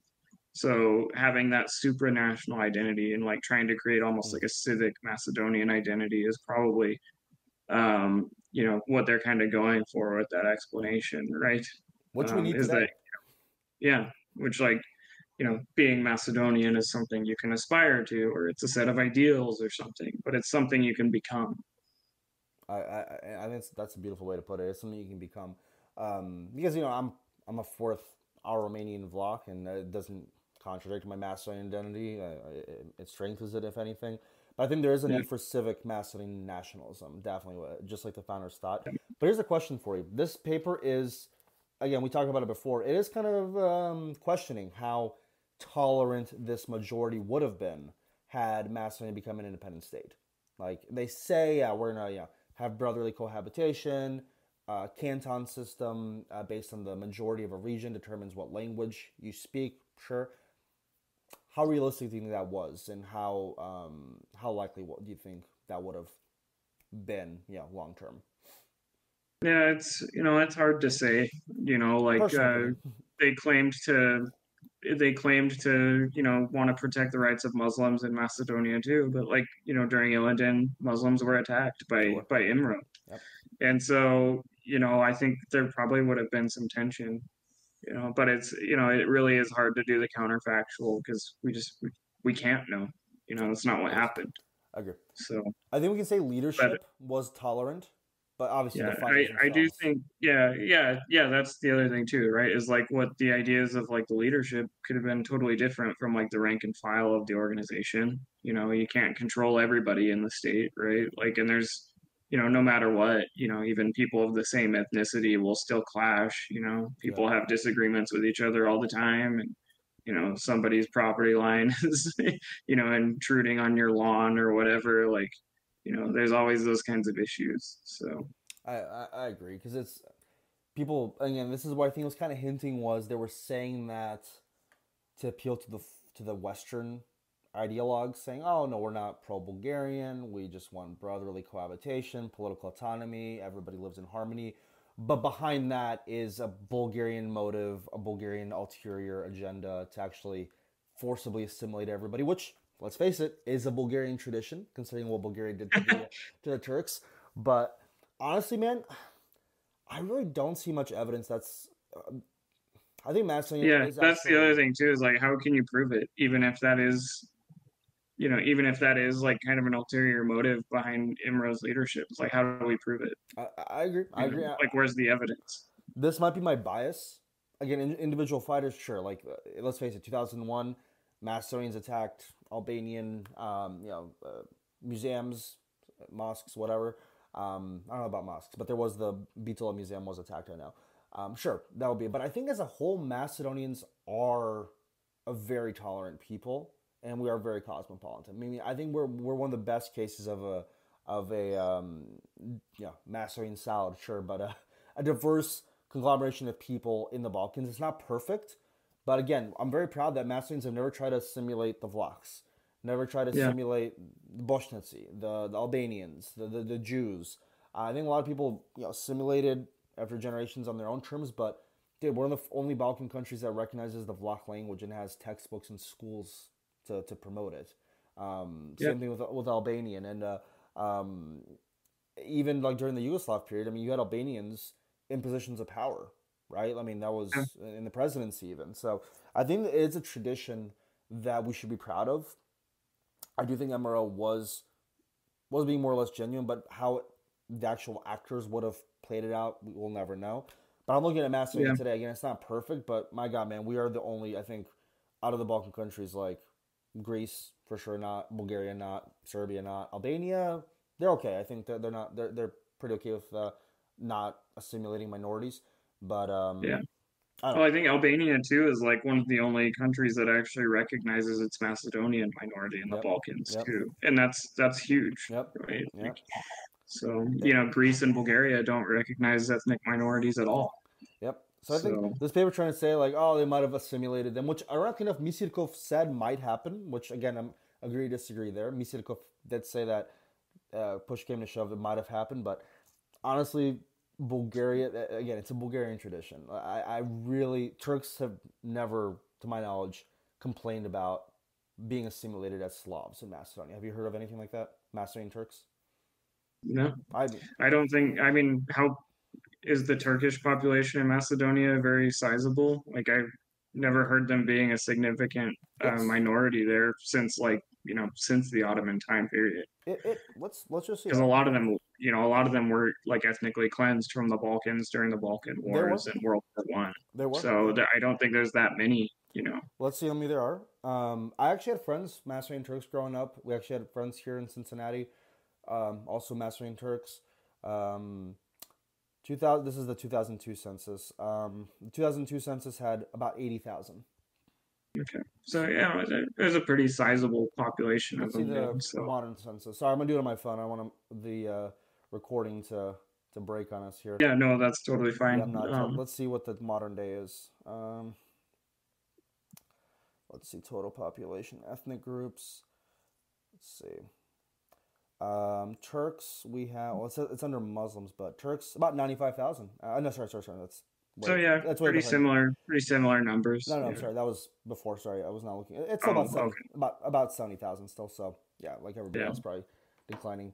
But yeah, I've never heard of it. I've never heard of forced assimilation. I could be wrong. I'm happy to be proven wrong, but I think I'll lean more on the side that yes, I think they were genuine with that because I think there was a genuine sense of amassing fatherland for everybody, not just the dominant group. Which is why I think they wanted all of it to be preserved. Like, why would they care so much about the Albanian areas not being part of Macedonia, right? Like, why would they care so much about it? Or the Greek parts, the Serbian parts? Like, why were they still so adamant about those parts still being attached to Macedonia, right? And I think this is, again, what it says here, fervent identification with a Macedonian fatherland. Simple as that. Fervent identification. I think it's the best way to put it. There's no other reason you'd want. I mean, more land is more land, sure, but it's also, I think, more than that. Yeah, and I think Macedonia was also praised quite a lot.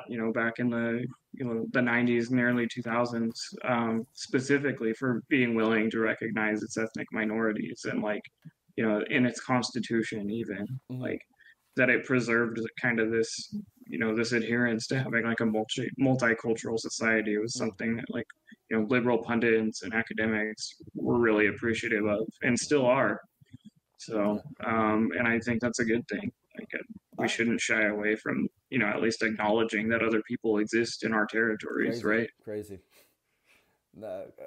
Greece and Bulgaria would disagree, but which again, Greece is like, no, let's just assimilate everybody. We're all Hellenes. Bulgaria is like, no, there's just no ethnic groups in Bulgaria. We're all Bulgarian citizens. So take the other approach. But I will say though, again, I'm happy that there are other. What I liked about my conversation with Nick Stefanov from MPO, I love what he said. His parents always told him, respect anybody that calls themselves Macedonians. Either you disagree with them, they might be a different ethnic group. Respect anybody they call themselves Macedonians. I love that. But I do think there does need to be a civic Macedonian nationalism for other groups. Simple as that. Like, you're from Macedonia, you've been here generations. You should have pride in calling yourself, Albanian, Macedonian, Albanian, whatever. Macedonian Turk, Macedonian Vlach, like that. It's all our homeland, right? And it's hard because, man, it's just like some people will flat out even refuse to fly the flag there. It's a challenge, and I don't like it at all. But off topic, but good conversation there. Well, and just spinning off that, I did watch your conversation with Nick Stefanov, and one thing that really stuck with me is you guys have that mutual respect, right? And you can have those conversations about what it means to be Macedonian as opposed to Macedonian Bulgarian without fleeing shit at each other and denying each other's identity and existence. And this article that we've been talking about is a really good example of that. Like, this doesn't come from a place of like, oh, Macedonians don't exist. They were created in 1944. This is a Bulgarian scholar who is taking Macedonian nationalism for what it is, Yep. and, examining it, fairly. Fair, agree. And I think we need more of that, like in, the political discourse between Macedonia and its neighbors. And it does have to go both ways, right? Like, we can't start flinging slurs at Bulgarians just because they deny Macedonian identity, or, same with the Greeks. Like, that mutual respect has to be there. I agree. For anything instructive to happen. I agree, man. Completely agree. And with that, I mean, again, overall fairly balanced article. One thing I will say, though, that I did have some issue with, and again, we'll wrap up here in just a moment. Talked about, like, again, it's very clear that there was full ethnic Macedonian separatism happening in various spots throughout Macedonia. Talked about Misirkov, obviously, Pulevski. Talked about Bishop Teodosia Gologanov as well. Talked about Chupovsky, all these folks. But one thing I, again, kind of took issue with, it kind of tried to make, like, for example, Misirkov, who, again, might not have been fully recognized in his time or his ideas fully embraced, sure. But it says that, it shows that apparently MRO, TMRO, whatever you want to call it, actually in Sophia were the ones that confiscated his book, which, again, I want to research that further. And that MRO members never agreed with him, that he was never part of MRO, sure. And that it just found no support with MRO around, national separatism or linguistic separatism, that he was kind of a lone voice in the wilderness. You think, is that a fair assessment of how this article portrays Misirkov? I don't know. I do wonder how widespread his ideas were, right? And, like, his books were burned. Obviously, like, when people start banning your books and burning them, like, they're doing it for a reason, right? Like, they think your ideas are subversive. I agree. And in Misirkov's book, like, he's very critical of the organization. And I think, what he's alluding to is the fact that, the supremacists, the Bulgarians, had subverted and taken over the organization. Yeah. So, and he's very open about that in Od Македонските работи. So I don't necessarily think he's unfair to Misirkov, but I guess I didn't get the same impression that you did out of it, that, like, he seems like a lone voice in a in a Bulgarian sea or whatever. Like, I don't feel that way about this article. Fair, that's fair. But I like I said, it's hard to have your ideas be widespread when your book is actively being banned, right? And burned. I agree. So, but what Misirkov is important for, though, is, like, it's the first time that someone made a serious attempt to codify a Macedonian language and is, like, actively promoting, like, a separate Macedonian nation. Yep. And obviously, like, he's very ambiguous, right? Like, later on, he's kind of flipping back and forth between being a Macedonist and being a Bulgarian. Guess who gets the pay? Who gets the paycheck, right? Yeah, and like I said, I don't know about, I don't know that much about Misirkov's life. I don't know why he would have switched that. I'd love to read some of his later work. I just haven't gotten to it yet. But I also need to become fluent in Macedonian and Bulgarian to do that. So that's going to take time. But, that it is, it would be interesting to see, like, what his rationale was for why he was, flip-flopping throughout his life between what he thought his identity is and what the future of Macedonia should look like. Yeah, I agree. And again, it's the oscillation between, like, what best saves the Macedonian interest in the time period, whether it's, like, full-fledged separatism now, or do we want to still attach ourselves to Bulgaria to even survive against Serbia, for example? It oscillates. And one thing about what we're doing right here, too, is, like, we're praising this article, but we still find things that we're critical of in it. And I think a lot of, especially a lot of the people, like, on, in Twitter circles and whatnot, they think that there's, like, an academic consensus about anything. And really, like, scholars disagree about things all the time. Yep. Like, we might agree with one author on one thing, but then, I don't think this idea really holds quite as much weight as this person thinks. And so, like, we have these disagreements even in, within people that agree with each other on a lot of fundamental issues, right? Like Mm-hmm. there's hardly ever an academic consensus on anything in history. Sure. Like, and that's an important thing to, I guess, to note, right? When people are telling you, oh, the whole world disagrees with You you. mean Like, Wikipedia? okay. You mean Wikipedia? Yeah. You mean So Wikipedia? But my only criticism of this is I agree that Misidkov was was more isolated in the time, sure, and there was opposition to Emero. But the only reason I'm critiquing that because it got so close to connecting the pieces, and one thing the missing piece was asking would some of Emero's members have agreed with portions of Misidkov's ideas, yeah, but I'll not bet you if you had talked to like someone like Sandonsky in yeah that time, like probably they would have yeah or Mr. work would have resonated with the autonomists and like or even Bessaria's Poparsov, department. Gotsadelchev, all of them. Because here's what I think the missing link was. A lot of Emero, as we know, were former Lozari, right? The Macedonian the Young Macedonian Literary Society. Their newspaper was not actually written in a Macedonian language. It was a reformed Bulgarian language with Macedonian additions, but they also removed some letters. So it was kind of a hybrid. That's all they Yeah. did. That is all they did. And they talked about Macedonia, the Macedonian interests, and the reaction in Bulgaria was so severe. I mean, let me just quote you here what the reaction was from the paper Svoboda about the Lozari. These people have other goals: to create a new literary Macedonian language. Consequently, the issue boils down to the aspiration to introduce literary separatism, which naturally drags political separatism along with it. In the Bulgarian capital, in the heart of Bulgaria, people emerge who force themselves to spoil the fruits of so many years of effort to prove that the Macedonian Bulgarians are a separate nation with a separate language and separate historical tasks. And later it says, from the article, a few notes on page 5, it can be seen that is counter towards today's prevailing element, that the name of the Slavic element is Macedonians, that Macedonia is their homeland, that is a separate dominion whose past is covered with glitter, especially in the time of Philip and Alexander the Great. That's the reaction the Bulgarians got just from a journal that somewhat modified the Bulgarian language with Macedonian additions.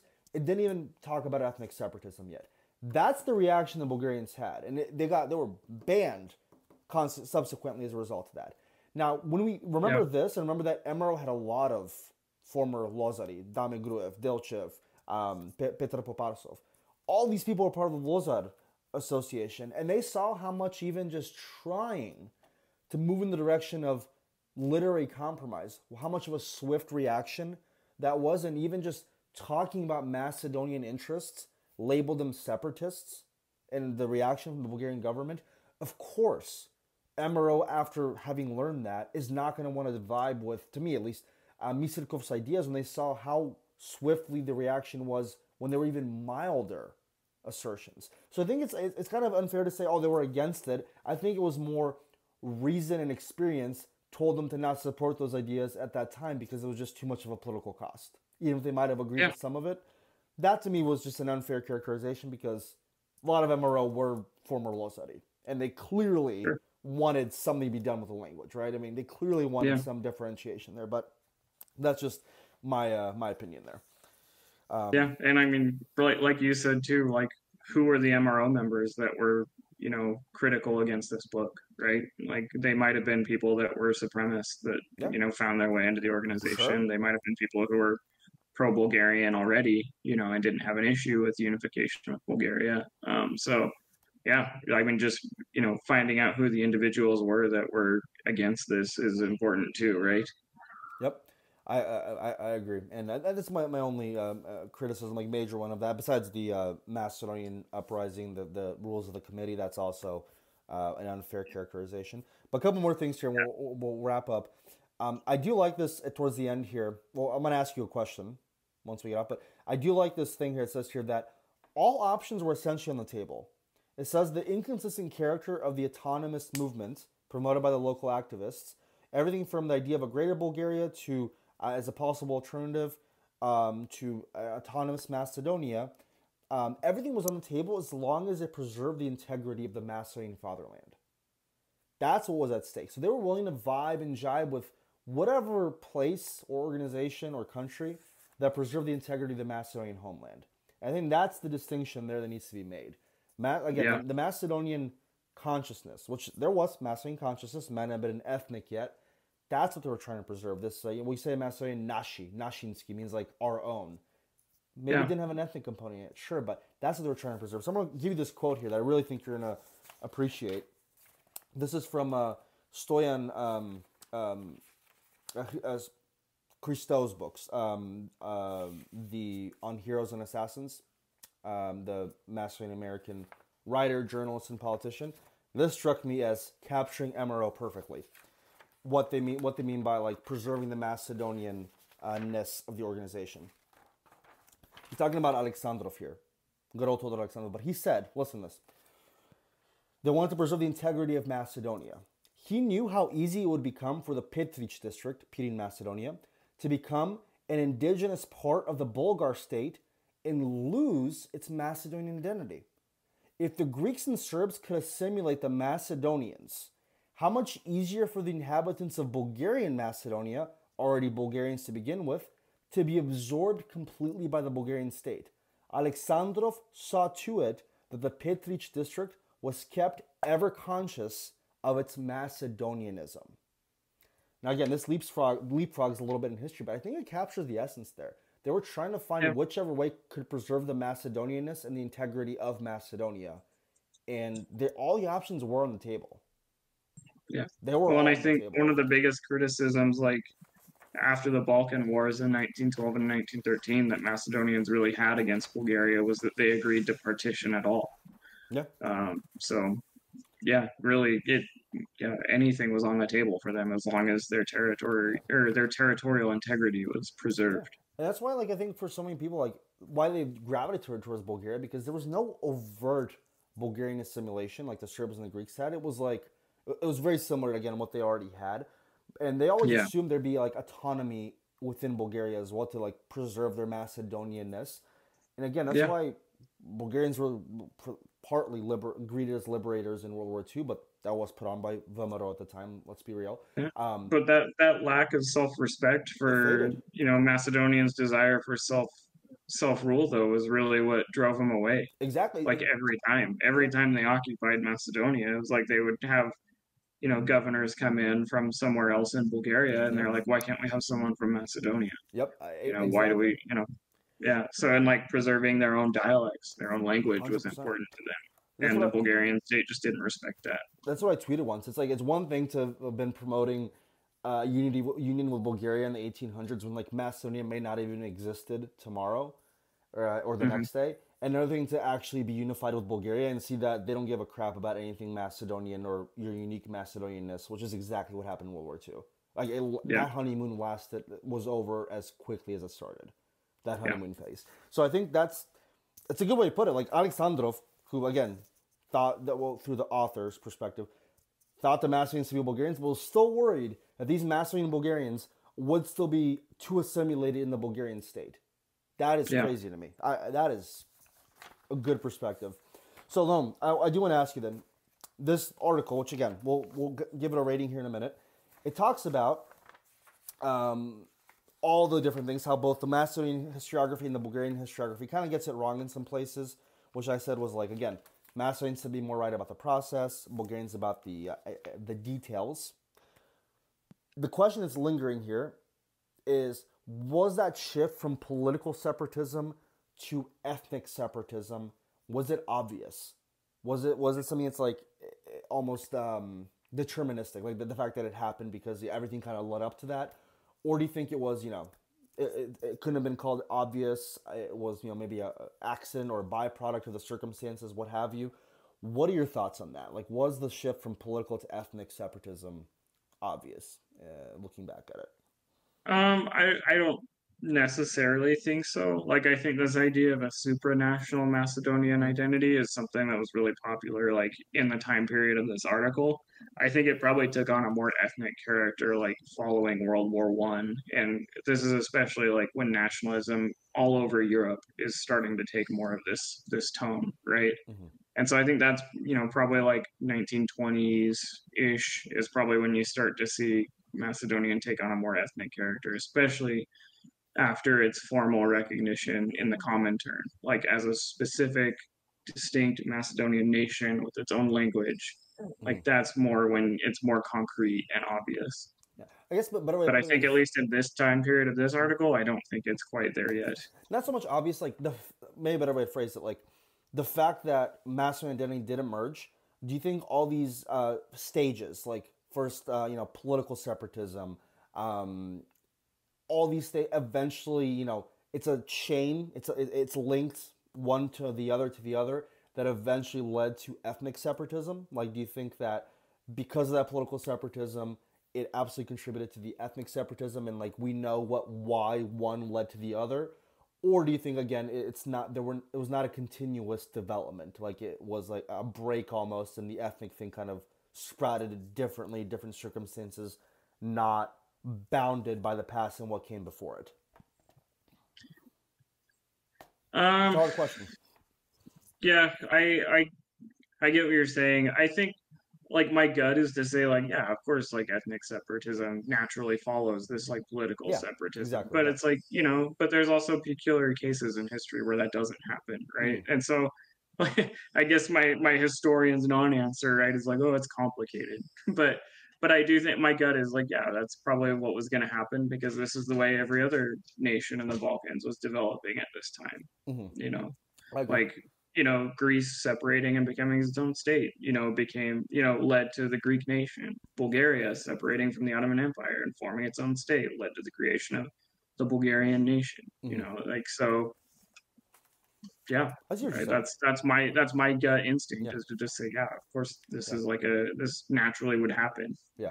Yeah, that leap from supranational ideology and political separatism to national ethnic separatism is that leap, natural basically? Like was that Yeah, yeah, transition?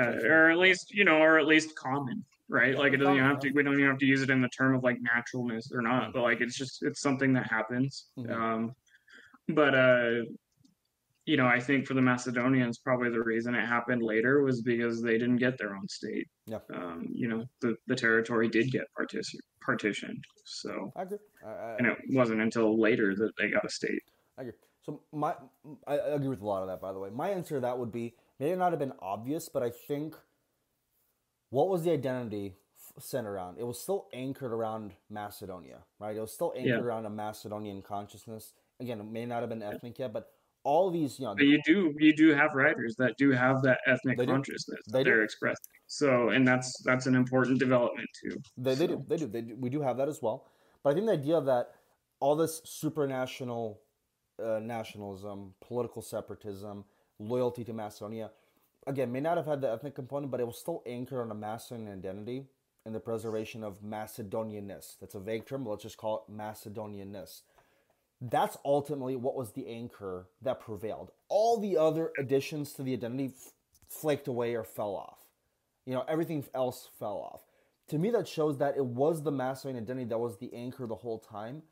And that's what, again, was needed. They had a very strong like local identity. Yeah, Sure. that's what was there the whole time. And again, as Alexis Heraclides said, the fact they might have identified as Macedonian-Bulgarians at the time, these leaders, the fact they didn't want to join Bulgaria from the onset shows that they had again, it's not something to be taken lightly when you look at all other national unification movements. It is distinct in that regard.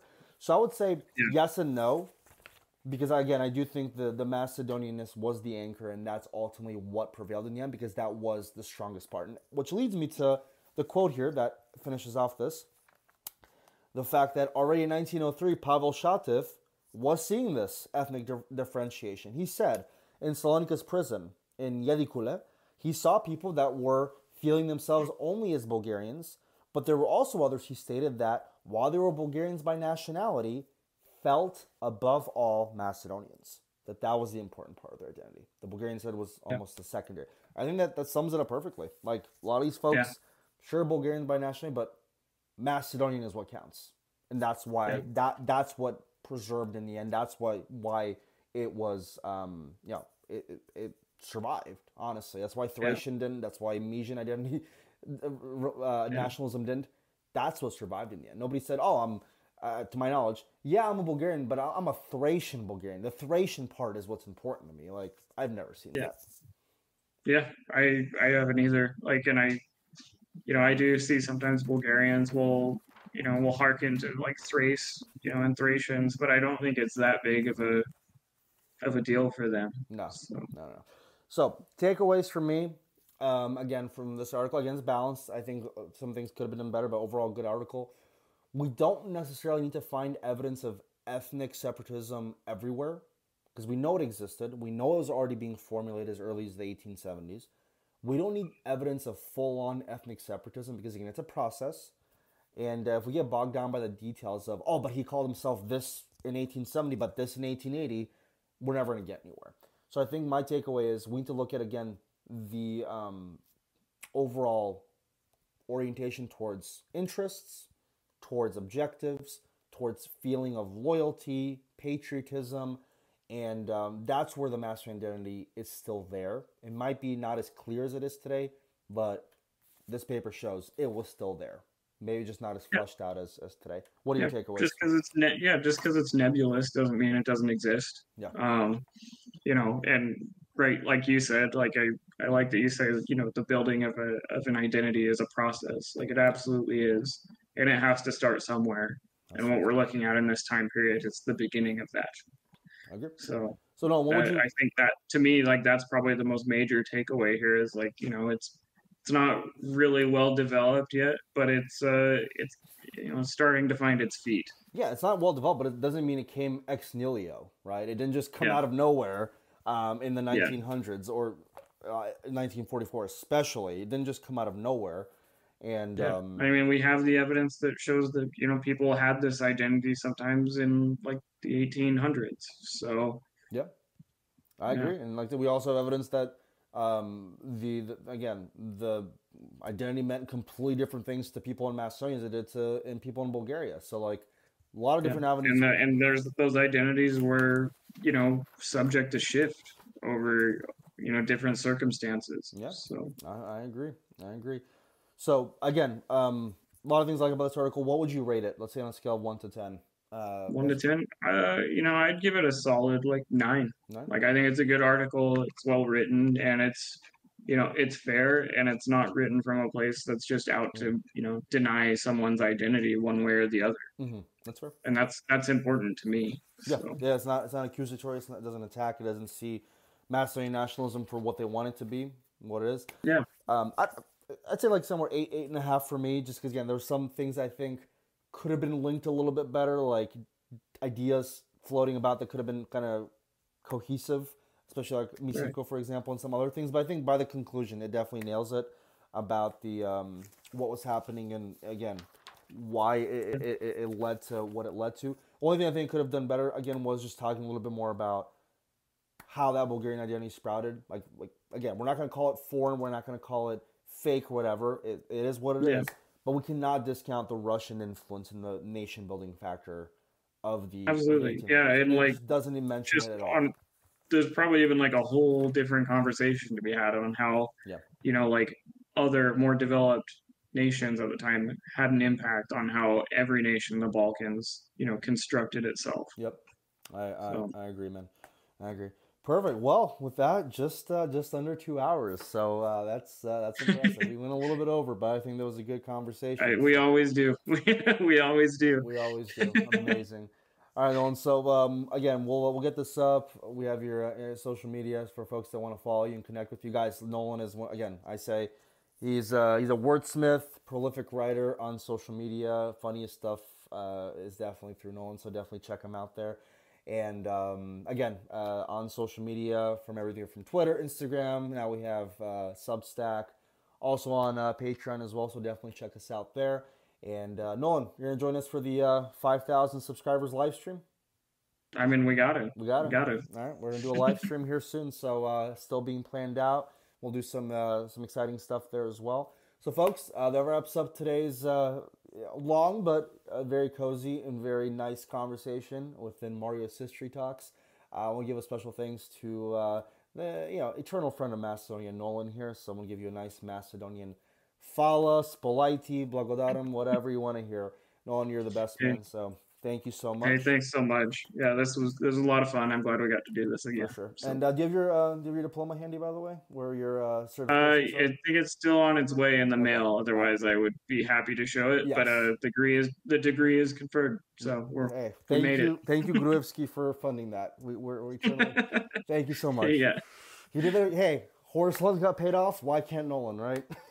Yep. Awesome. Yeah. All right, Nolan. Enjoy the rest of your night, and thank you again. And folks, take care.